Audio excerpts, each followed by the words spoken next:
.33333% of adults. That means it could be me, my boss, or my boss's boss, or me, my favorite sister, or my other sister. That's 7 members of my 21-person romantic book club.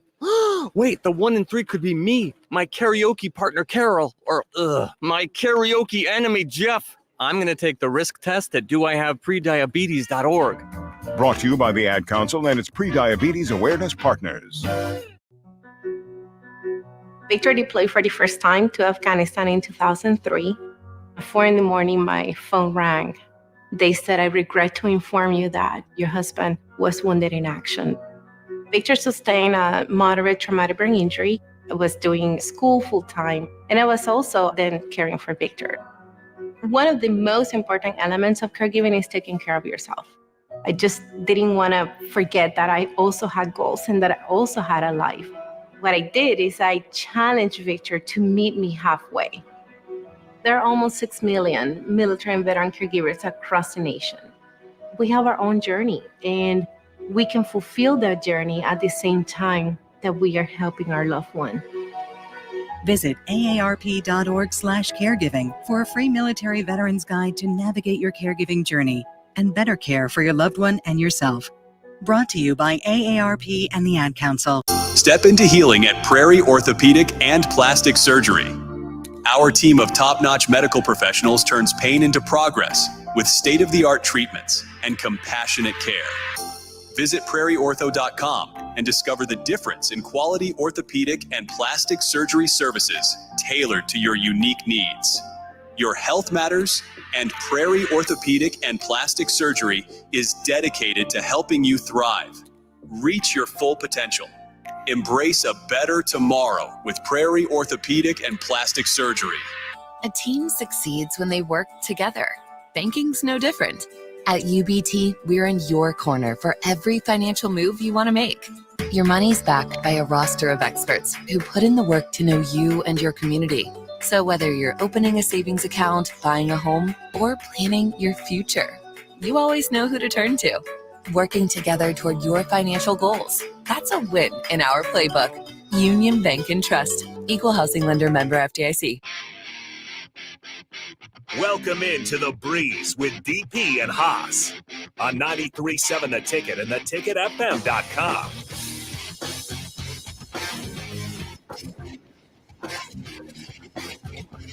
All right, welcome back into Ticket Weekends. I'm Harrison Arns on the ones and twos. This is The Breeze. We got the host, as always, Haas to Breezy in here with us. No DP today because we got the Supernovas in less than an hour away, at least for the pregame show. It actually won't start until 2 o'clock Central Time. We got the Orlando Valkyries. So that's why there's no DP today, as he's obviously on his way to the arena, getting set up. But nonetheless, Haas, the host, as always, how's it going today? Great. Happy Sunday. How you doing?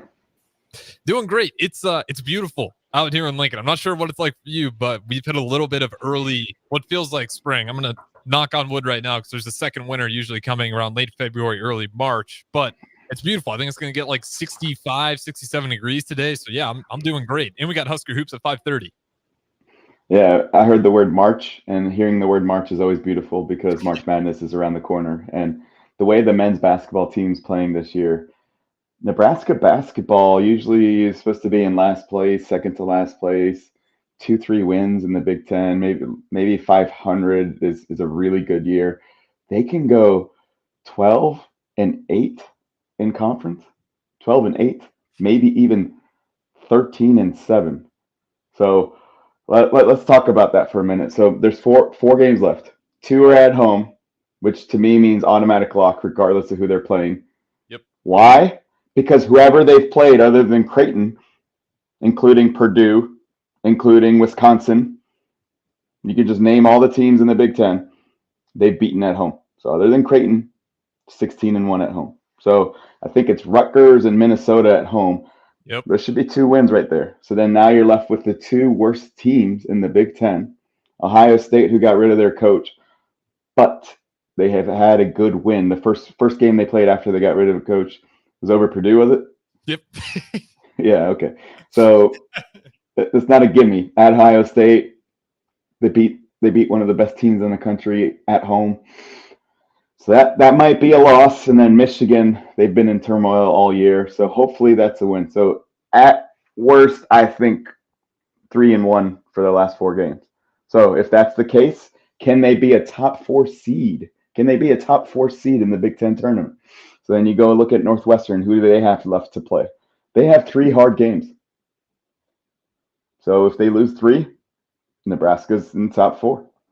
Yeah.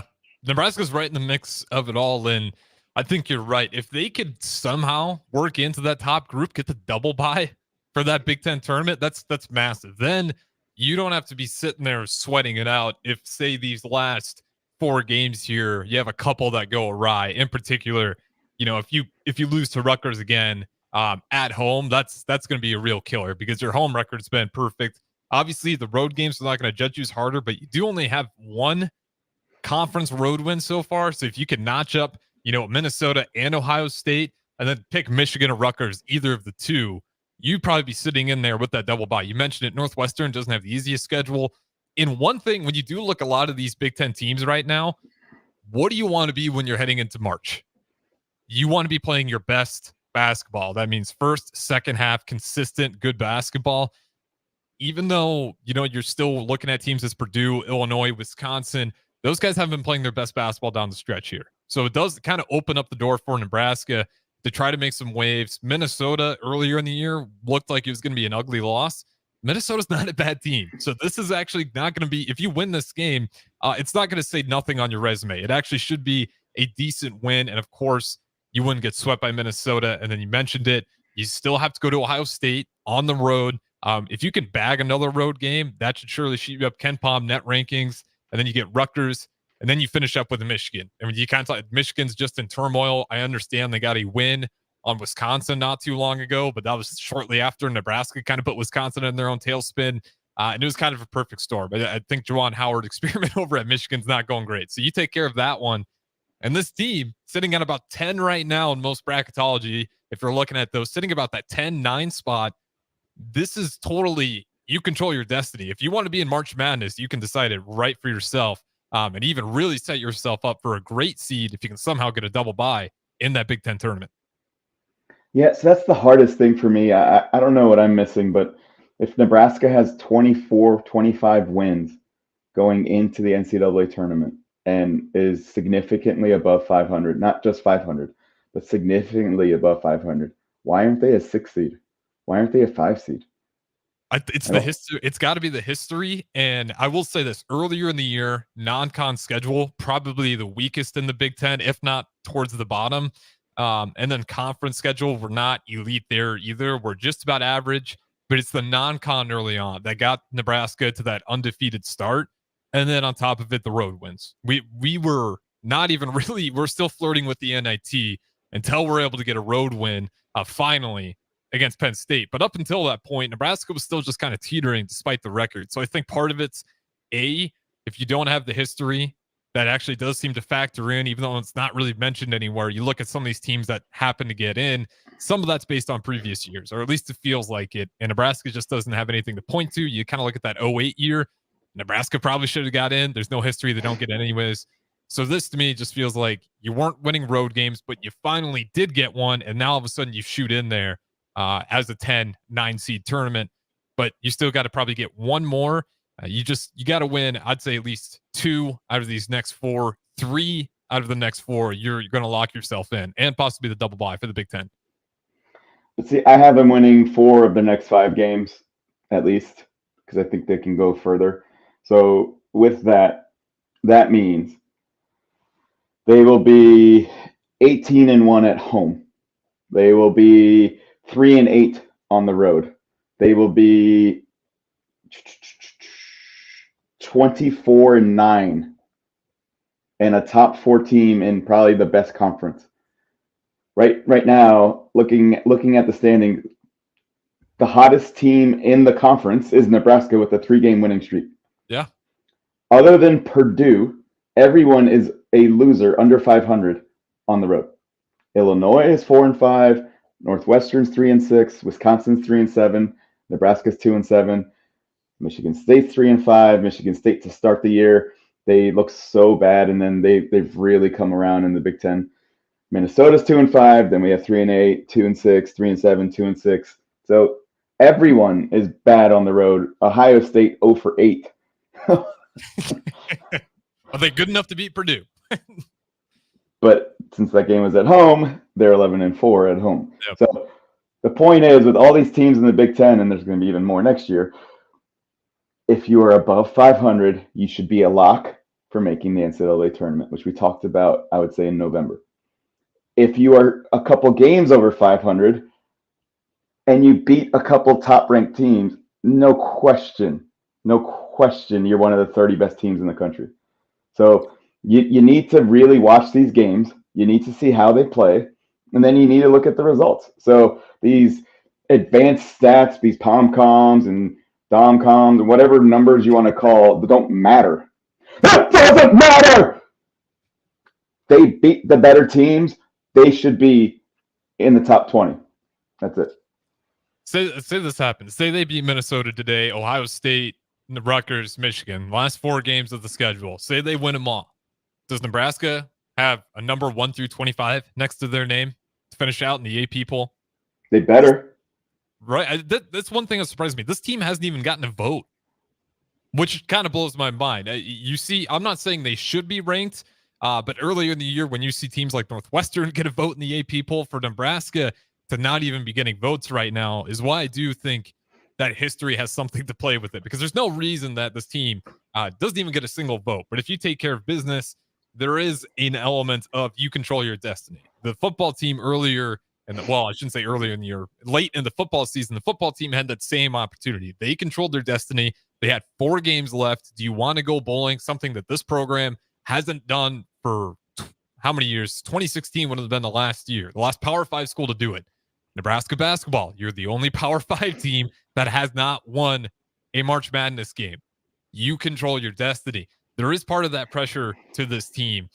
Do you worry at all about this team kind of cracking under the pressure, or are you trusting that right now they're kind of playing their best basketball and I don't see this slowing down? Not at all. How young are they? Well, you're going to have most of the guys coming back too. So they're even younger than probably most people would think. Okay, but my point is the team composed of all freshmen? No. Okay. So they've been there before. They've been through hard games. The Illinois game where they lost in overtime, that's still a really good game for them. Mm-hmm. It builds the character, it figures out who they are. They won 3 in a row after it. So what little things did we miss in the Illinois game? Was it a box out? Was it a missed layup? Was it a missed 3? Was it a missed free throw? Those things matter. It's what you do after you fail, quote unquote, that shows who you really are. And so to have those things on the resume, two huge wins, and then a very close at Illinois when Nebraska doesn't win on the road, that to me shows how strong Nebraska's gotten. And I said Northwestern has a tough schedule. Wisconsin's last 4 at Indiana, again on the road, is hard in the Big Ten. Yep. Hosting Illinois, hosting the Rutgers, at Purdue. So 2-2 is a possibility. 1-3 is a possibility. They're only 1 game up on Nebraska. Yeah, and they're not playing great basketball as of late. Their season's been very up and down. So it would be one of those things where I would not be surprised if Wisconsin goes 1-3. And that's just kind of looking at the Big Ten here. Unfortunately, I'm not feeling very strong about any of the Big Ten teams right now. I might be biased, but it does feel like Nebraska's the team that if you had to take a pick, who's going to make the biggest push in March Madness outside of probably Purdue, you might be looking at Nebraska. Looking at these Big Ten teams right now, Haas, and you can obviously throw Nebraska in the mix. If you were to start the tournament today, you're looking at Michigan State, you're looking at Wisconsin, you're looking at Illinois, and you're looking at Purdue. Maybe Northwestern squeaks in there. That's kind of the one on the fringe. Do you feel good about any of those teams actually making a good push into the March Madness tournament? For Purdue, it's obviously you got to win at least 3 games, I think, for anyone. And even then, it still might be looked at as a failure just because of all the shortcomings in the past. Yeah, so we talked about that earlier on in the year.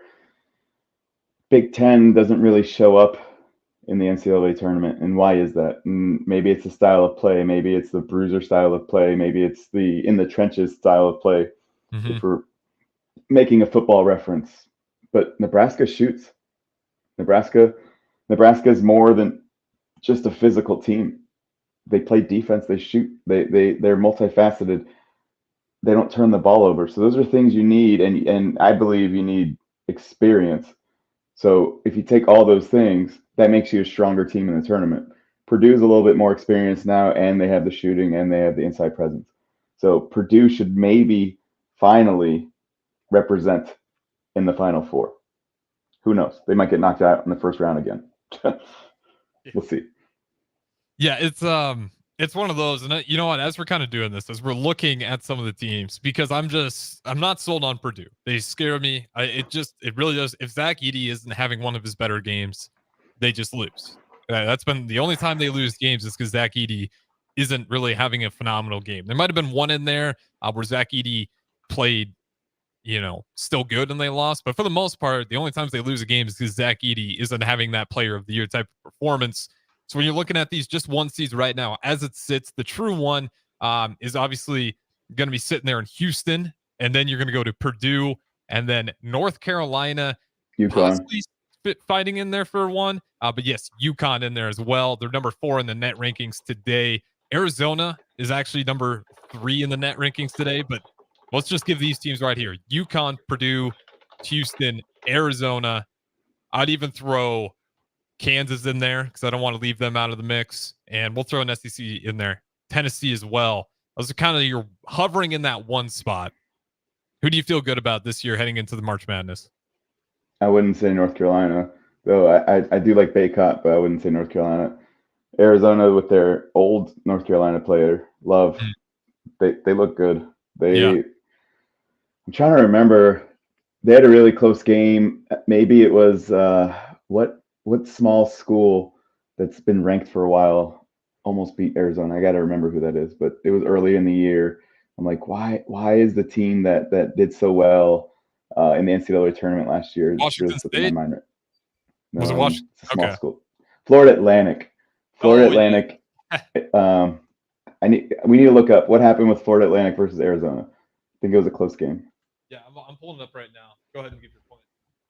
So Arizona is a great team. If you have guard play, if you have experience, you're going to be a great team. Houston, they're in the Big 12.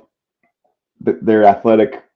They've done a lot. 15-0 at home, 24-3. It's wide open. It's wide open. It's not like hey, this has been the one seed the whole year. They're going to win the tournament kind of thing. Mm-hmm. So March Madness is going to be as it is March Madness. Yeah, and it was FAU, and it was a 95-96 loss. The number 4 at the time, Arizona falls to Florida Atlantic. So again, so they did lose to them. Okay, I watched that game. Yeah, it was a crazy game.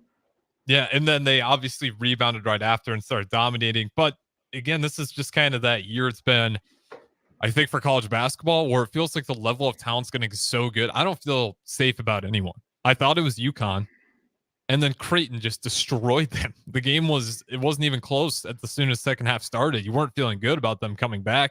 And then obviously it's just kind of been, if you're in that top 10, you haven't felt great at all. You're seeing top 10 ranked opponents lose every single week. No one's been able to really continue their winning streak, and winning on the road. We talk about it like it's a Big Ten thing because it is certainly a Big Ten thing, but it's a conference problem. Like, you look at all these major conferences, everyone's really struggling to win on the road. So I don't know if that's just the level of talent's getting that much better and it's just hostile environments where it's becoming incredibly difficult to win on the road. But you look through these top teams and there really isn't a single one I feel good about.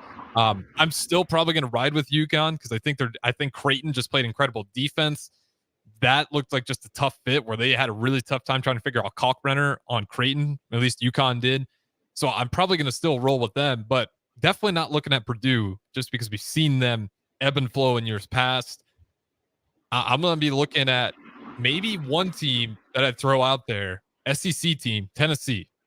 They've been playing some really good basketball, and that's a team that was talked about a little bit on early, and now they're really picking up steam again. Tennessee out of the SEC, because I'm not that high on Alabama. I don't think it's going to be Alabama representing them.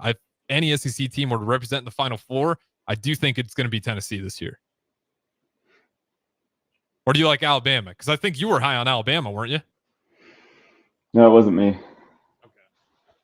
It wasn't Who me. do you like out of the SEC then? Are you rolling with Tennessee as well? I mean, Tennessee, Alabama, Auburn, they're all up there. Mm. They're all up there. I don't think someone's going to win from the SEC. I mean, UConn can repeat. I know you don't think so with how they lost to Creighton. You need losses like that to just make you upset and come back. I don't know if I can say the word I was going to say on the radio. No, you're good. You're good. You can say that. Yeah, I heard it. You get pissed off to show who you are. So the ability to get upset and you want it's very hard to go 34-0 and then lose in the championship game because you don't know what it's like to face adversity. So I understand that they're 25-3, but losses during the regular season don't matter. It just builds character and shows what you need to work on as a coach. Yeah, as long as you get into the tournament. I mean, obviously they matter in Nebraska's case if you stack up too many. But as it sits right now, you're feeling pretty good.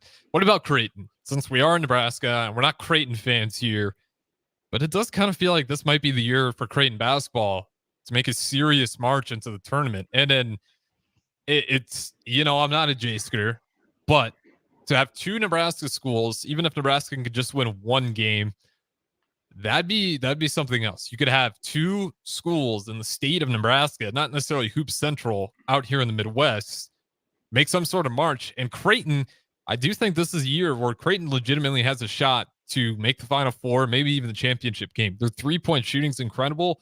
Kalkbrenner looks like he's picked up right where he left off as a Big East defender of the year. In their makeup of guys like Baylor Sharman that can just stroke the ball, a bunch of elite playmakers. They don't necessarily have to play through one guy or hope he has a clicking that day. Kind of like Nebraska, where there's multiple weapons and you can't just count out one guy. The biggest guy you'd attack is Kalkbrenner, and that's really about it. They got plenty of other offensive weapons they can really kill you with. This might be the year for Creighton. As much as it pains me to say, I think I might actually be putting Creighton in my Final Four. So if you look at net rankings, which is what you were talking about, the things that stick out are how did you do against the really good teams? Okay, so that's one. But then did you have any bad losses? So if you look at Creighton, they were 6-4 against quad 1 teams, 6-3 against quad 2 teams, and then 1-0 and 7-0 against quad 3 and 4. So seems decent. They have 7 losses, which is the most for pretty much the top 12, top 13, top 14 teams. And you said it's those quad 2 losses that really hurt them. Right. So those stick out because they have by far the most quad 2 losses. Mm-hmm. So unless they win the Big East tournament, I don't see them getting a 2 seed. So it's going to be harder. A 2 and a 3 is pretty similar in March Madness. The difference is the playing a 6 seed is a little bit harder. It just is.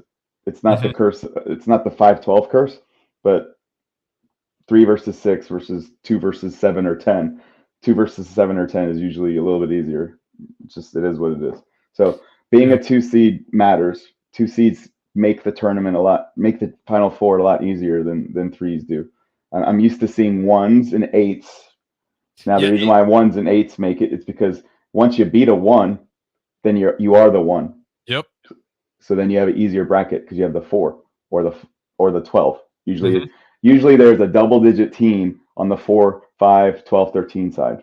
So if you're an 8 or 9, I'm sorry if I'm confusing people, but the reason why you make it to the Final Four is you have to play a double-digit team, most likely 12, 13, and then you have an easier 2 versus 3 matchup, and you go and win that, and you make the tournament, the Final Four. So, yeah, it's one of those things where I think you see it all the time. I think it's the 13-4 matchup tends to be one of the most upsetted for whatever reason. So again, 5-12, but both 5-12, yep. But those two right there, any of those kind of where you get into those tweeners. But I will say one more school I want to talk about before we head to break here. Duke just had an ugly loss to Wake Forest. You got any hope for Duke making a run here? Because I actually thought Duke was starting to pick up steam, and then here they come with an ugly loss to Wake Forest. And Wake Forest, not a terrible team, but certainly not a great team. A team that Duke should have taken care of. Your net rankings have them as 25th. So Wake Forest? Yeah. They jumped up to 25? From 27. They're 15-0 at home. So It's not that bad of a loss. So people need to realize that if a team is really good at home and you lose on the road, it's really hard to win games on the road in big conferences. So that's one. The crap that happened to Flip by getting injured by the fans looked intentional. You and DP were giving me crap when I said that shouldn't have happened to Caitlin Clark. And you guys are like, she flopped and this and that. Fans should not run into players. Players should be able to leave the court, and schools need to be able to control that. So to have an injury, I don't know how long Flip's hurt, but if it's a more than 1 day injury, that's not okay. Yeah, I mean, here's my pushback on that though. You can't get rid of court storming. Why? It's sports. How hard is it to have someone where if the game's close, that someone on your roster knows, or you go and find this person that, hey, when the game's getting over, we all kind of get to wherever the tunnel's at, someone be there to kind of organize it. No one's going to clear the way for the players. Like it's not going to happen that way. It's storming the court. I know things can happen. Someone can get hurt. I can get hit by a car when I'm walking to my car when I leave the show today. But the reality of how often that happens is not enough to take the fun out of the whole thing. It's storming the court. What happened to Caitlin Clark? They weren't spearing at Caitlin Clark. I'm going to try to run into her. Yeah, it was a messy fall, flopping or not, whatever. There was a hit. There was contact. But that wasn't headhunting. I'm going to try to hurt this player. When students are sitting at the game and they want to storm the court, they're not thinking, man, I can't wait to storm the court so I can run right into Zach Edey's chest. No, like that's to freak out to this level to where we need to all have a big panic attack and outrule storming the court. Just get some better organization and then have someone on that staff who's aware when the game gets towards the end, you go and grab the players, coaches, whoever it may be, and you get to the locker room. People, this has always happened. We haven't had athletes dropping dead because people are storming the court. For some reason, this conversation has taken off, and it makes no sense to me. There's no reason to ban storming the court.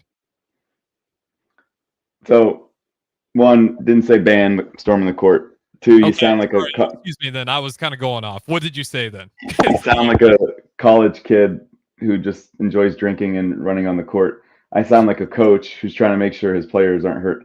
So there was storming the court in 2 regional games this Thursday, and both times the head coaches were livid that their players almost got hurt or potentially could have gotten significantly hurt. As a coach, it's our job to make sure that doesn't happen. And so the administration has to make sure that the players can leave in a timely manner and then storm the court. So just pause it by 3 seconds. That's it. That's all we're asking. No, I'm good with that. Okay. Storm the court, but make sure you're doing this, you're holding them back, and then now you can say, okay, go.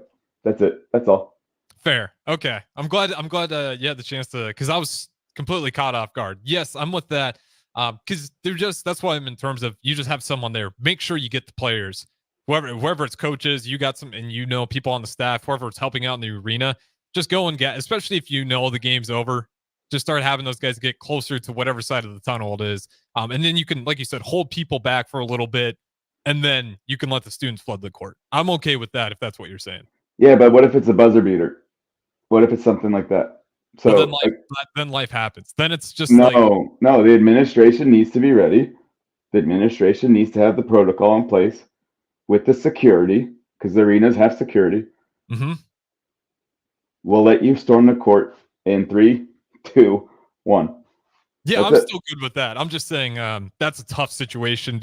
I hope you have a lot of security. Like that's just the tough. When you have those buzzer beater situations, that's where everything you're completely correct, and you do everything you can to slow that down. But that's what I mean. Like life just happens. Like you try to slow the flow down enough, and maybe you just get your security, because you're probably not going to hold back everyone surrounding the entire walls, but you get your guys around the players you need to get off the court, and just do it that way. Let's pretend this lighter is a taser. That's the one way you can help make this happen. You just get a security guard with a taser, go zzz. The player's safety is the most important thing.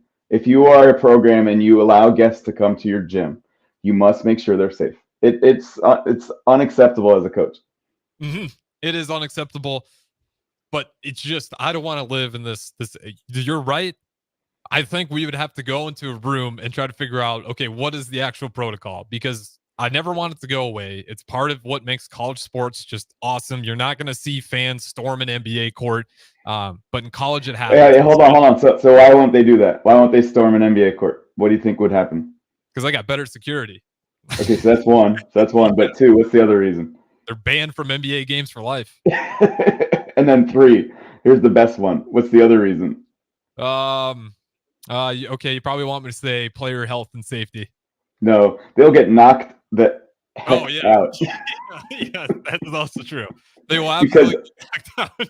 A grown man does not care what a coach says or what an NBA says. If someone's running at them full speed, they're just going to knock them out. Yeah, well said. But that being said, though, we do got to go ahead and throw it to our first break here. This is The Breeze. We got Haas to Breezy streaming in. The host, as always, no DP today as he's getting ready for the Omaha Supernovas. They're on the road versus the Orlando Valkyries. So we'll have that pregame show you with Renee Saunders at 1 o'clock. But until then, it's me and Haas with The Breeze all the way up until 1 o'clock. Don't go anywhere. At Fairway Meat Market, you're family, and as part of the family, they want to save you money on your meat and groceries. Fairway has fresh cut meats, seafood, cheese, wine and spirits, and a friendly staff that's always ready to help find what you need. Stop by Fairway Meat Market today to plan your weekly meals. Located in the Rockledge Square Shopping Center, just south of 84th and Van Dorn. In every office, there's two types of people. There are those who bring in bagels and those who eat the bagels that someone else brought in. Everybody likes the first person. Be that first person. Weekday mornings at 7:30, you have a chance to win a business box of bagels from Bagels & Joe. All you have to do is shut up, Sipple. 2 questions for you, 2 for Sip. Win, and the bagels are yours. Lose, well, you don't want to lose. You lost Monday, you lost Wednesday, you're a loser. Shut up, Sipple. Weekday mornings at 7:30, brought to you by Bagels & Joe. If you want to make new floor shopping easier, come to O Street Carpet. Hi, I'm Steve Carper. Our flooring professionals can help you choose the best flooring for you, your family, and your budget. We eliminate the confusion. Even better, you'll be enjoying your new flooring much sooner. No 6 or 8 week waits. We'll install right away and save you money on installation. Floor shopping made easy every day at O Street Carpet. O Street Carpet. 1732 O Street. Family owned and operated. Always the best value. Nutrition Authority invites you to try Anarchy, which is an exciting free workout for athletes and fitness enthusiasts who want the most out of their workout. Anarchy can only be found at Nutrition Authority. Remember, when you want results, the solution is simple. Nutrition Authority. Stop in, call, or check us out at mynutritionauthority.com. Hey guys, Jake Sorensen here from Early Break. The garage door at our house has been needing replacement for a couple years, and a few months ago, we finally did something about it. Steve's Garage Doors and Services was great through the whole process in providing options and also going to the next level to get a door that was approved by our HOA. And best of all, the removal of the old door and installation of the new door was done smoothly with no issues. Call Steve's Garage Doors and Services today at 402-480-2840. Liberty Law Group is committed to the defense of your liberty and pursuit of your justice for those that have been injured. My name is Seth Morris, attorney with Liberty Law Group. If you've been injured in an accident that wasn't your fault, call 877-42-LIBERTY. Our relentless trial attorneys are committed to the highest quality legal representation. At Liberty Law Group, we will fight for you. Call 877-42-LIBERTY. Again, that's 877-42-LIBERTY. Get rid of pesky critters once and for all with Bats to Rats. Their expert team is here to help you reclaim your home. No more sleepless nights caused by crawling critters or flapping wings. Bats to Rats ensures a safe environment for every family member. Check the website at batstoRats.com for amazing offers, and if you mention this ad, you'll receive $10 off your initial inspection cost. Don't allow uninvited guests to take over your home. Trust Bats to Rats for a peaceful and rodent-free living space. Are you in the market for a new garage door or need to repair your old one? It's wintertime, and that means snow, wind, and freezing temperatures, all things that can cause sticky locks and damage to your garage door. If you're experiencing any issues with your commercial or residential garage door during the winter months, call Cameron Hall and his team at Doors Plus. Don't be trapped outside in the cold because of a poorly maintained garage door. Call Doors Plus today at 402-590-5800 or visit them online at doorsplusllc.com. Doors Plus, garage doors and more. Not many businesses can say they've made it 60 years, but Madsen's Bowling and Billiards can. With 12 bowling lanes and the biggest pool room in Nebraska, where else would you go to enjoy an afternoon or evening? There's a great daily specials like $2 Tuesdays, games of bowling, shoe rentals, draft beers, and tacos, all just $2 each. Have a delicious burger at EJ's Lounge before or after your bowling or pool session, and you'll leave satisfied. Madsen's Bowling and Billiards at 47th and Dudley. 93.7 The Ticket is proud to provide listeners with daily opportunities to win contests and prizes on our airwaves, and would like to take this opportunity to remind you of a couple rules. All participants must be 21 or older and must wait 30 days after winning a prize before participating in another contest. Once you win, you have 30 days to pick up your prize at the K&TK Studios, 1040 O Street in Lincoln, or your prize will be forfeit. Thank you for participating in our contest, and thank you for listening to 93.7 The Ticket.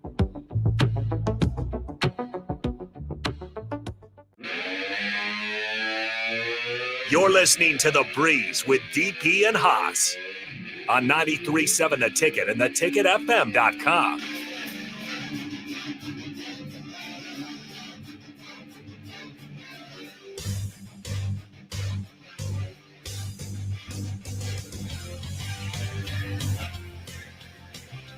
All right, welcome back into The Breeze. Harrison Arns on the ones and twos. The host is always Haas DeBreezy streaming in, and we actually have a guest joining us as well. Well, I shouldn't say guest. It's actually his show. Let's go ahead and bring him in.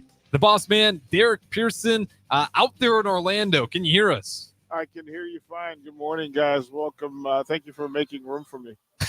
Yeah, it's only your show. But nonetheless, how's it going, man? It's going well. It's beautiful down here. 75 today. Went and caught some upset basketball yesterday from Johnny Dawkins and the UFC nights, and caught some baseball Friday night. And this afternoon we're about 90 minutes away from first serve here at Edition Arena here on the campus of Central Florida. So looking forward to it. DP, let me ask you this. Let me tee you up for this because you're around this so much. So yeah. I was doing a coaching clinic today for youth basketball for our AAU program, and it was a bunch of 3rd and 4th grade girls. And I was explaining to them what it means to play like a girl. So when I say play like a girl, I mean play like this. So I put my daughter shoulder to shoulder to another girl who I've coached for a while, and I said, go ahead and be a fireball. And that was my cue to them. Just imagine tug of war with a rope. They're both on a line, and they're shoulder to shoulder, and they're just pushing each other for 10, 15 seconds straight. And that was my point to all the parents out there and all the girls that are new to the program. When you play like a girl, you play like this. Yeah. When you see these women who are the most athletic, most gifted women in the world play volleyball, what do you see? Well, this is the best of us in full. When you're watching professional volleyball and specifically women's professional volleyball, you're talking about the elite workers, the elite thinkers, the elite processors, the elite evaluators of talent. You're talking about the hardest working people away from the bright lights so that they get an opportunity under the lights, right? You have to work away from the lights to get the opportunity to have the lights turned on and for people to gather for you, because of you, and with you. So watching at this level is a true appreciation and a celebration of what the future of athletics will look like, what it should have looked like, but what it will look like going forward. Because Haas, coaching girls basketball, you understand that fundamentally they work at things that sometimes the boys will set aside. They will also sink their teeth into the aesthetics of it. And then they want to understand the mentality of it. That's why they asked you, what is playing like a girl? Being a queen is all the time. It's 24/7. You don't get to take the crown off.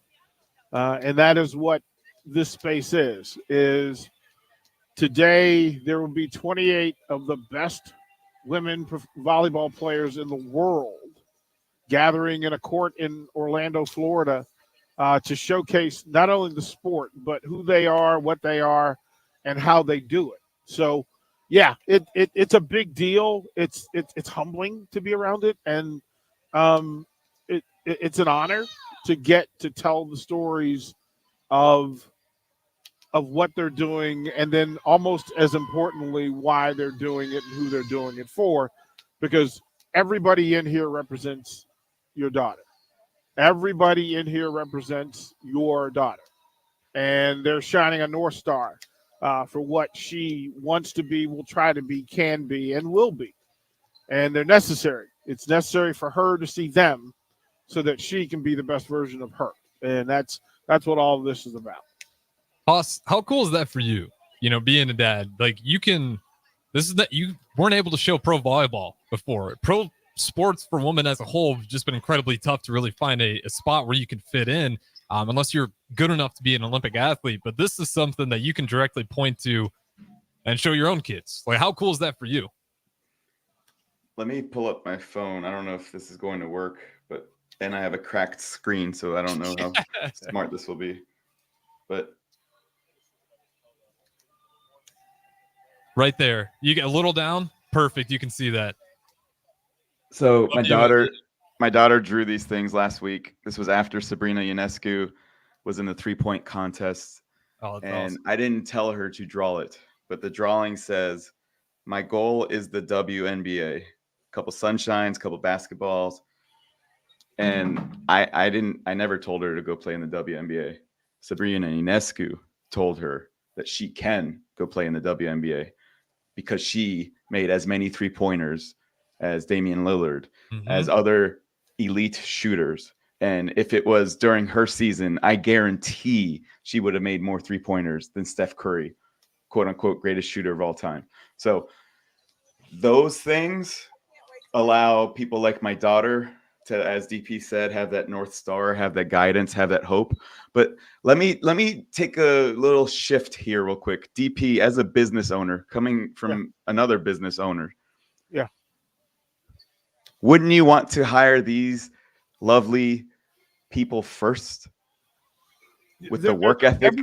Every athlete and every coach in the building today is the 1%. Not only the 1%, but the 1% of the 1%. Every coach and athlete in the building today is of the 1% of 1%. And they did it athletically while being in the 1% of 1% academically.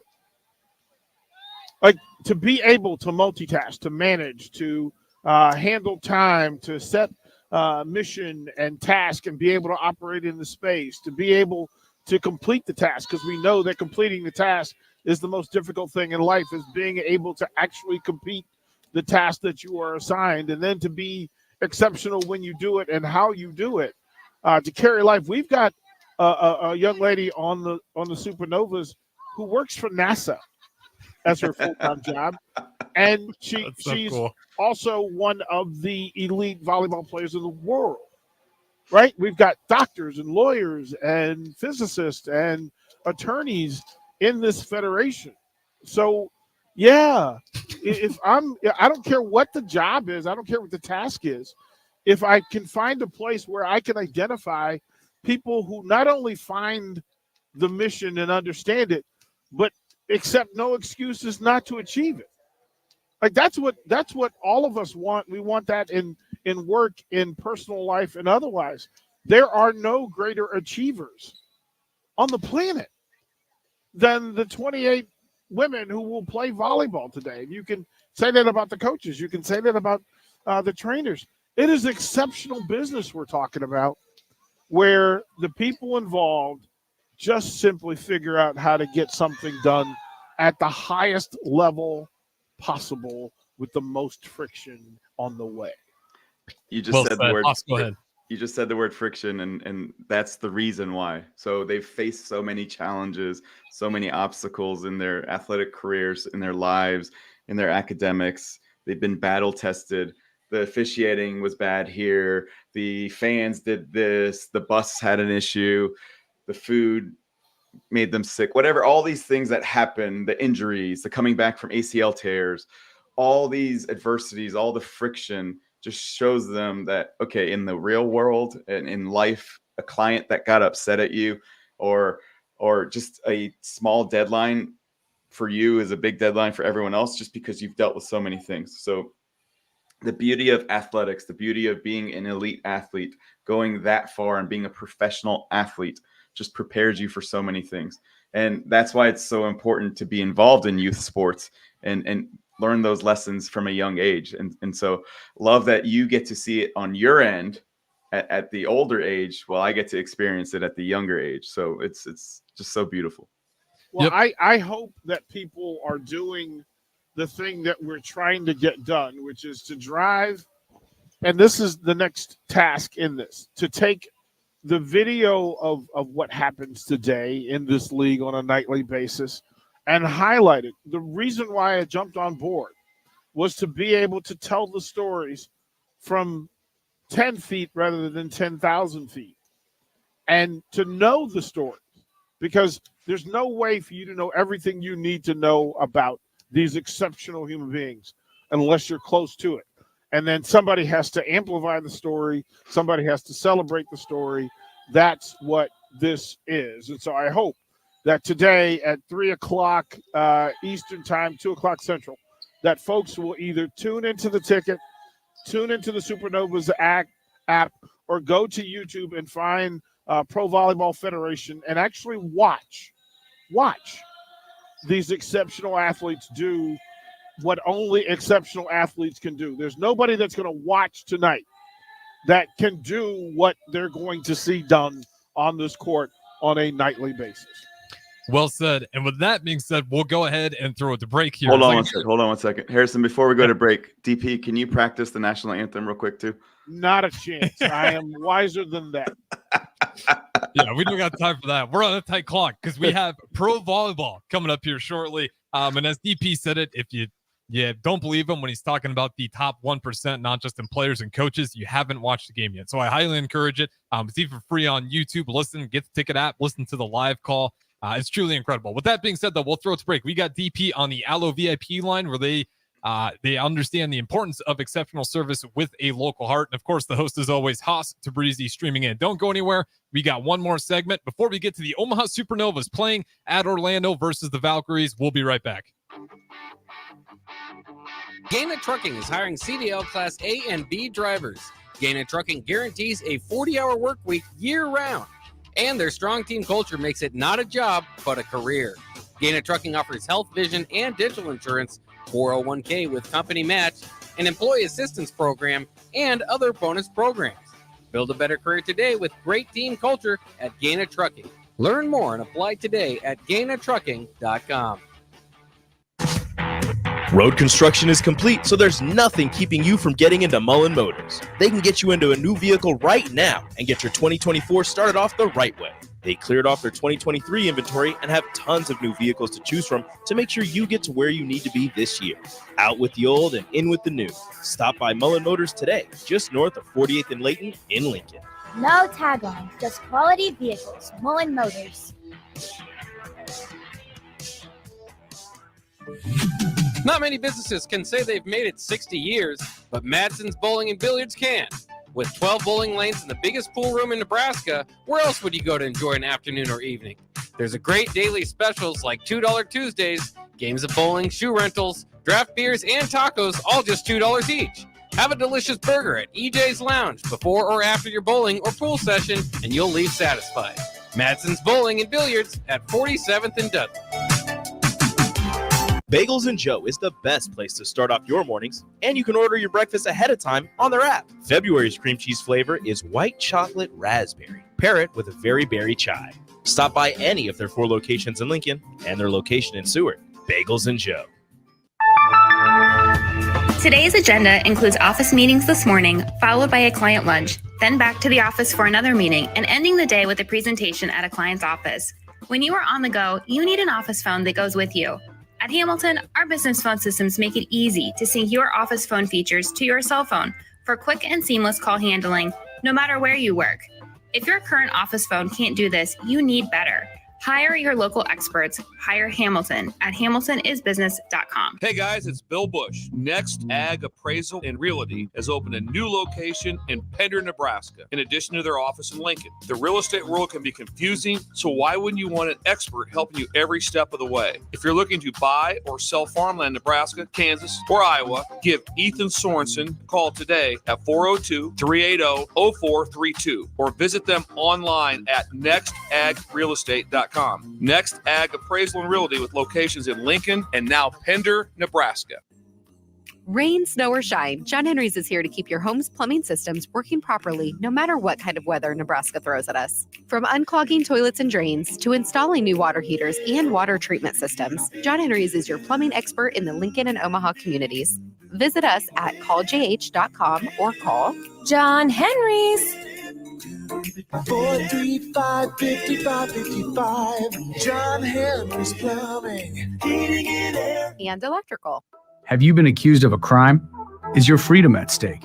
At Liberty Law Group, we are committed to the defense of liberty for those accused. Facing criminal charges is stressful, overwhelming, and full of uncertainty. At Liberty Law Group, we believe in treating every person with respect, compassion, and understanding. When legal troubles are keeping you up at night, trust Liberty Law Group to fight your battles. To learn more, call 877-42-LIBERTY. That's 877-42-LIBERTY. You're listening to The Breeze with DP and Haas on 93.7 The Ticket and theticketfm.com. All right, we're back here again, once again, for The Breeze. I'm Harrison Arns on the ones and twos. We got a little bit of time here left before we get set up for the Omaha Supernovas facing the Orlando Valkyries on the road. Before we get too far, though, we got DP on the Allo VIP line. Wants to bring it back to the the court storming conversation. So without further ado, DP, the floor is yours. Okay, so a couple of things on the court storm, and just to be clear. Right. Ideally, you should be able to have the fan engagement and experience and do as has been done. But we now know that we've evolved as human beings or de-involved in that we now have to manage the lowest common denominator. We have to manage the worst in us at the cost and expense of the best in us. So we cannot give access to student athletes. We cannot get access to pro athletes.